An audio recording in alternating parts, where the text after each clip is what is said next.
देखिए समझिए, यहाँ पे लिखा जा रहा है कि लोकतांत्रिक प्रतिनिधित्व के आधार। इसका मतलब होता है कि कौन कौन सा बेस के जरिए हम यहाँ पे लोकतंत्र का प्रतिनिधित्व चुनाव करेंगे। प्रतिनिधित्व का मतलब होता है एक हेड या फिर एक कोच। क्या होता है?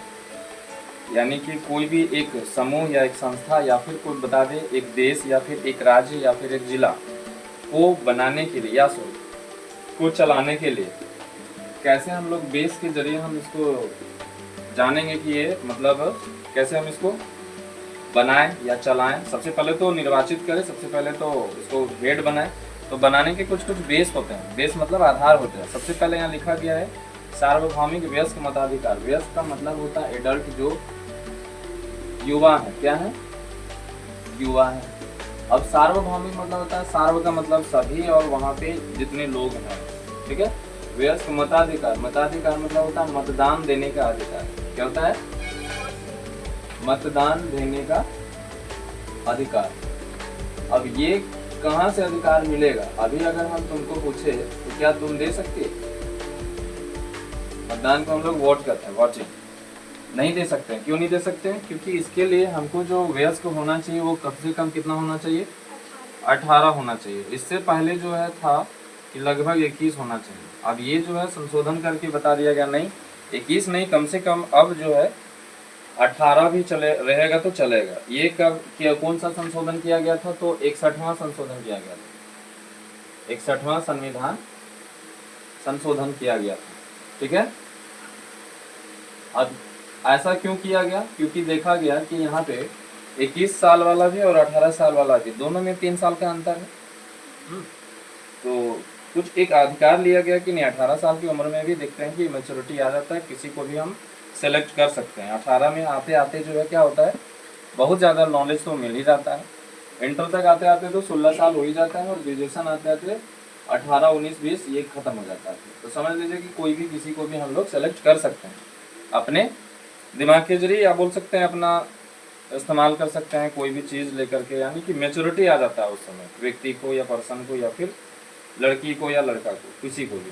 क्योंकि शिक्षा जो है बहुत बड़ा चीज़ होता है। अब देखो यहाँ पे हम अगर हम सिर्फ वोट दे दें और उसको काउंट ही ना करें तो पता चलेगा कि यहाँ पे ये बढ़िया चीज़ हो रहा है। ये तो कुछ भी तरह का डाटा वगैरह नहीं बन रहा था। पहले अगर पता करेगी तो ये जनगणना क्यों होता था पता चला?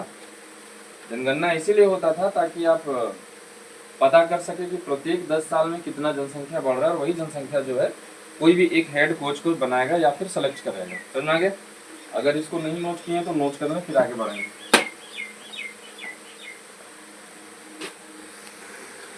अब इसमें देखते हैं संशोधन के बाद आगे क्या है। तो इसको कलेक्ट करना है। कलेक्ट करना मतलब एक जगह डाटा बनाना है कि कितना युवा जो है या कितना पर्सन जो है वोट दिया है किसी एक रिप्रेजेंटेटिव को बनाने के लिए। अब ये पूछे ही नहीं कि सर ये वोट देते किसको हैं और किस तरह से हम लोग जाने कि ये वोट किसी को जा रहा है ना। तो बात समझ लीजिए यहाँ पे क्या चीज़ है। यहाँ पे एक डाटा को कलेक्ट करने के लिए तो पहले आदमी था, उसको कलेक्ट करता था, लेकिन जैसे ही क्या बोलते हैं उसको टेक्नोलॉजी बढ़ा तो ये एक मशीन बनाया गया जिसका नाम है ईवीएम, और इसका फुल फॉर्म होता है इलेक्ट्रॉनिक वोटिंग मशीन। अभी इलेक्ट्रॉनिक वोटिंग मशीन करता क्या है? जो वोट दिया उसका जो है कैलकुलेशन या फिर बोल सकते हैं कि कितना हुआ वो करता है। तो इलेक्ट्रॉनिक वोटिंग मशीन करता क्या है? एक प्रक्रिया द्वारा जो है मतदान जो वोट दिया वोटर लिस्ट के द्वारा, तो उसको हम लोग क्या करते हैं, उसको कलेक्ट करते हैं उस डाटा को। यही काम करता है इलेक्ट्रॉनिक वोटिंग मशीन। समझा गया? आगे चलते हैं। तो निर्वाचन होता क्या? निर्वाचन मतलब इलेक्शन बोलते हैं इसको। क्या बोलते हैं? आगे देखिए समझिए निर्वाचन। निर्वाचन का मतलब क्या होता है? इसको अंग्रेजी में बोलते हैं इलेक्शन। क्या रे, नाम सुनिए कहीं? क्या होता है इसका मतलब?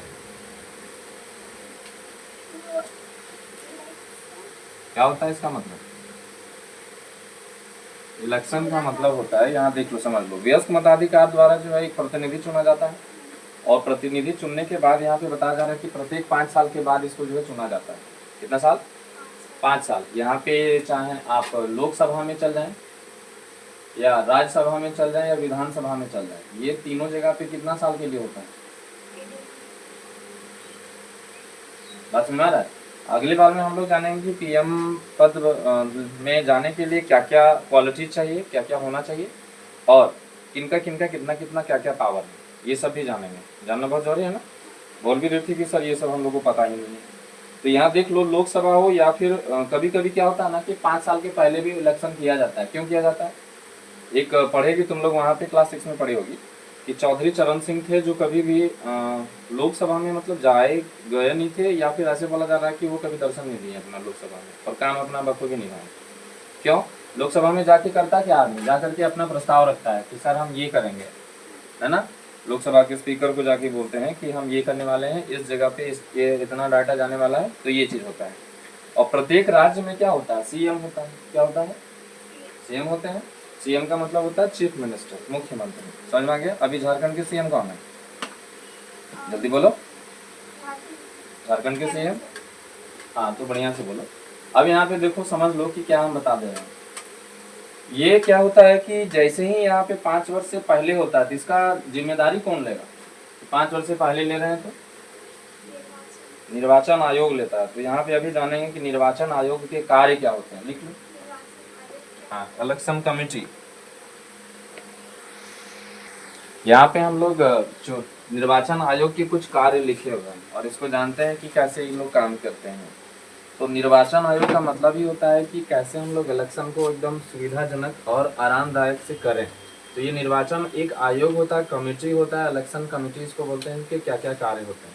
सबसे पहला कार्य बताया गया कि चुनाव क्षेत्रों का परिसीमन करना। चुनाव क्षेत्रों का परिसीमन मतलब कौन सा जगह में ये चुनाव होगा, ये भी तय कौन करता है? निर्वाचन आयोग। ठीक है। तो ये क्षेत्र का परिसीमन यानी कि कितना बड़ा होगा, कैसा होगा, समय समय पर सीट जो है परिसीमन करना होगा। फिर ये विधानसभाओं में भी कितना क्या होगा, सारा चीज कौन करता है?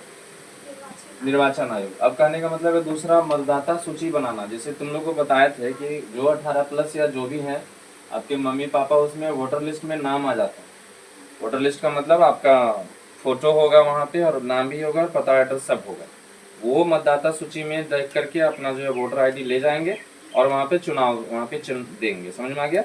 अब दूसरा चीज है कि राजनीतिक दलों का मान्यता देना। जैसे कहने मतलब अगला भी हम लोग यही सब पढ़ेंगे कि ये सब जो है अगर मान्यता नहीं मिलेगा यहाँ से, कहाँ से?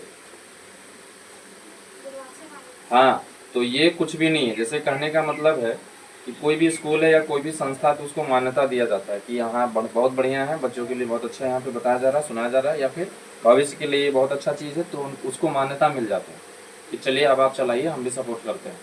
तो इस तरीका से बीजेपी या फिर कांग्रेस या फिर कोई भी दल अगर बढ़िया तरीके से यहाँ चला रहे हैं देश को, या फिर कुछ भी कर रहे हैं, तो कहने का मतलब है कि ये जो है मान्यता दे देंगे कि ये बहुत बढ़िया काम है, तो आप भी चलिए, अब हमको भी आपको भी मतलब हम सपोर्ट करते हैं। जैसे कहने का मतलब एक और भी समझ लीजिए कि मान लेते हैं एक पैसा है जो नोट है, उसमें आरबीआई गवर्नर का नहीं साइन करा है, तो वो नोट जो है मान्यता नहीं मिलेगा। बात समझ आ गया? अगर 2000 का या 500 का नोट है और उसमें आरबीआई गवर्नर का हम साइन नहीं कराएं, तो वो क्या हो जाएगा पता है? सिर्फ और सिर्फ एक कागज बन जाएगा और उसको मान्यता नहीं मिलेगा। कोई दुकानदार या कोई भी आदमी लेना नहीं चाहेगा। बात समझ में आ रहा है? तो इतना बड़ा होता है मान्यता देना, और मान्यता के बारे में मतलब ये इम्पोर्टेंस क्या है। ये राजनीतिक दलों का चुनाव चिन्ह तैयार करना। चुनाव चिन्ह का मतलब है, जैसे मान लो कि ये बीजेपी है तो इनका क्या बताया जाता है? कमल है ना, कमल छाप है। तो ये भी दल का जो है, राजनीतिक दल का मान्यता देना हो गया। सूची बनाना ये भी हो गया। राजनीतिक दलों का चुनाव चिन्ह तैयार करना। चुनाव चिन्ह का मतलब होता है कि जो, जैसे मान लेते हैं कि कांग्रेस है, तो कांग्रेस में यहाँ बताया जा रहा है कि हाथ छाप, यहाँ पे ऐसे देखिए कि कहीं है ना हाथ छाप, तो ये चुनाव चिन्ह हो गया। जैसे कहने का मतलब हम लोग कोई भी चीज पढ़ते हैं तो उसका भी सिंबल मानते हैं, सिंबल जानते हैं। तो ये भी इसका हो गया यहाँ पे चुनाव चिन्ह। यहाँ पे 2 जगह पे, यानी जो चीजें अभी वही पढ़ेंगे हम लोग, राजनीतिक दल पढ़ेंगे। ठीक है। उसके बाद क्या बताया जा रहा है कि राजनीतिक ये मतदान संबंधी तिथियों का निर्वाचन। कहने का मतलब है कि यहाँ 15 नंबर में कितना तारीख को वोट होगा, बड़का गांव में कितना तारीख को वोट होगा, फिर जगह जगह पे कितना कितना तारीख में वोट होगा। ये सारा का सारा जिम्मा कौन लेता है? निर्वाचन आयोग। ठीक है। अब दूसरा चीज एक और भी है, क्या बता रहा है? चुनाव आचार संहिता। अब ये क्या होता है आचार संहिता? आचार संहिता का मतलब होता है कि ये जितना 5 गो पॉइंट यहाँ लिखाया गया, इसको एकदम आरामदायक बनाने के लिए इसमें चुनाव आचार संहिता लगाया था। आचार संहिता को थोड़ा और बढ़िया से समझ लो क्या होता है। मानते हैं कि यहाँ पे वोटिंग जो है बहुत बड़ा चीज होता है। अगर ये गड़बड़ हो जाए तो इसमें पता चलेगा कि बहुत नुकसान भी हो सकता है। कहने का मतलब है कि एक तरह के विचार के लोग हैं नहीं यहाँ पे, है ना। इसलिए कभी कभी हम लोग को प्रशासन को भी बुलाना पड़ता है कि नहीं। बगल में देखिएगा कि अगर कोई वोटिंग कर रहे हैं तो प्रशासन बगल में खड़े हैं, और प्रशासन का काम है कि हर काम को सुचारू ढंग से चलाना, है ना। अभी आचार संहिता का मतलब ही यही होता है कि कोई वहाँ पे अपना लागू कुछ नहीं करेगा, नियम कुछ भी लागू नहीं करेगा। जो बोला गया है आचार संहिता का मतलब होता है एकदम सुगम तरीके से काम करवाना। आचार संहिता का मतलब होता है कि कोई भी तरह का बदमाशी वगैरह ना करना, है ना। आचार संहिता का मतलब होता है कि आप घर में ही रहें और वोटिंग पहले दें और अपना जितना भी काम है उसको छोड़ करके मतदान करें। क्यों? क्योंकि जो चीज़ या जो पर्सन को आप चुनने जा रहे हैं वो उनके लायक है या नहीं है, सारे लोग एक साथ इकट्ठा होकर के चुनाव करें। और चुनाव का करने का मतलब ही यही होता है कि आप जो है एक अच्छे आदमी को चुनाव कर रहे हैं। और एक आदमी चुनाव करेगा तो ये अलग बात है, लेकिन सब आदमी एक ही आदमी को चुनाव करेगा तो बहुत बड़ा बात है। बात समझ में आया है ना। यार देखो, सबसे पहले हम लोग पढ़ेंगे पॉलिटिकल पार्टी, जिसमें कि पार्टीज होता क्या है। पॉलिटिकल पार्टी मतलब राजनीतिक दल। अभी राजनीतिक दल क्या होता है तो बताया जा रहा है, कोई भी व्यवस्था को चलाने के लिए एक पार्टीज बनाया जाता है, एक दल बनाया जाता है उसमें, ताकि सबको पता चले क्या कि ये चीज जो है सबको पता इसलिए चले क्योंकि एक ही चीज को हम लोग जान रहे हैं। किसको किसको? एक पार्टीज को और दूसरा उसके निर्वाचित लोग को, है ना, यानी एक रिप्रेजेंटेटिव को। तो ये बनाना बहुत जरूरी है। जैसे कहने का मतलब, बच्चे लोग को कहीं पढ़ना है तो कैसे पता चलेगा कि कहाँ पढ़ना है? कहीं एक संस्था बनाना पड़ेगा ना। अब मान लो जैसे किसी एक जगह को हमको वोट देना है तो कैसे पता चलेगा कौन सा जो है किसको देना है? मान लेते हैं इसको हम हटा दें और हमको देना है सिर्फ और सिर्फ उस पार्टीज को जो अच्छे हैं, तो कैसे पता करेंगे फिर? इसीलिए पार्टीज बनाना बहुत जरूरी है, दल बनाना बहुत जरूरी है। तो यहाँ पे लगभग बताया जा रहा है कि 7 तरह का दल है। सबसे पहला का दल क्या है? राजनीतिक दल। समझ में आया? Political parties. पॉलिटिकल पार्टीज का मतलब है वैसा चीज जो जहाँ पे एक दलीय व्यवस्था बना करके आदमी चलता है और वहाँ पे सिलेक्टेड पर्सन ही वहाँ पे काम करेंगे। सिलेक्टेड पर्सन मतलब वोटिंग बहुत सारे दे दिए और वोटिंग देने के बाद एक रिप्रेजेंटेटिव बन गया। और बनने से पहले जो है जब तक ये हम नहीं काम करेंगे, यानी कि दल नहीं बनाएंगे, तो पता कैसे चलेगा कि हम जो है इसी में वोट देंगे? बात समझ आया?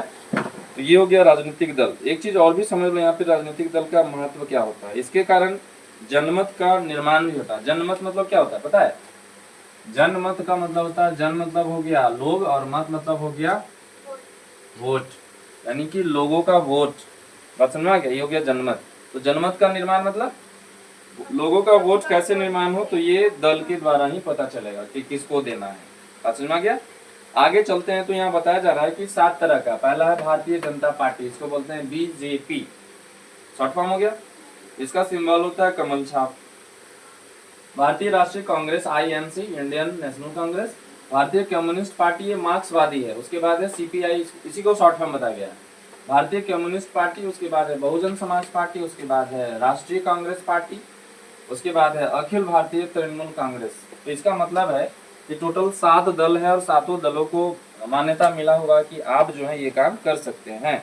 और यहाँ पे 2 ऐसे पार्टीज हैं जो एक पार्टीज में सबसे ज्यादा अभी लोग जो है उनको सबसे ज्यादा प्यार करते हैं। क्यों? क्योंकि ये अच्छे काम कर रहे हैं। हम ये नहीं बोलते हैं कि सब अच्छे नहीं है, सारे अच्छे हैं, लेकिन सबका काम करने का तरीका अलग अलग। और लेकिन इनका जो तरीका है वो बहुत अच्छा है, इसलिए हमको लगता है कि इन लोग जो है आगे बढ़ रहे हैं।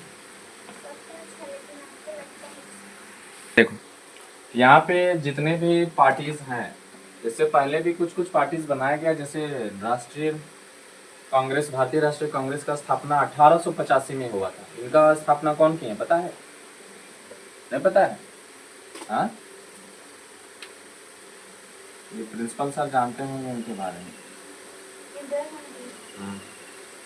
ये हमको यही समझ में आता है कि लोगों के लिए आप कितना ही अच्छा काम कर दें, अगर आपका एक गलती अगर हो गया तो लोग टूट पड़ेंगे आपको कुछ भी करने के लिए। तो इंदिरा गांधी के बारे में जब भी हम पढ़े हैं तो हमको भी लगा कि लोग लोग ही होते हैं और आदमी जो काम करने वाला वो काम करने वाला ही होता है। महात्मा गांधी इतना अच्छा काम किए हैं देश के लिए, लेकिन देखो कैसे जो है उनका मृत्यु हुआ। इंदिरा गांधी जी का भी कितना अच्छा काम था, लेकिन देखो इनका भी मृत्यु कैसे कर दिया लोग, है ना। बहुत खराब हो जाता है ये। फिर मुस्लिम लीग का स्थापना हुआ 1906 ईस्वी में। फिर भारतीय साम्यवादी जो है 1924 में हुआ, और फॉरवर्ड ब्लॉक का गठन जो है टोटल 1939 में हुआ। तो ये स्थापना हुआ था। और ये राष्ट्रीय कांग्रेस के बारे में थोड़ा और बताएंगे, क्योंकि जो इंदिरा गांधी थे वो पीएम थे कब, कब स्थापना हुआ 1885 में, देश गुलाम होने से भी पहले। अब समझ में आ रहा है? उत्तर के व्यक्ति थे। और तो अब इसी को जो है इतना ही करके हम थोड़ा बंद करते हैं। आज का वीडियो अच्छा लगा?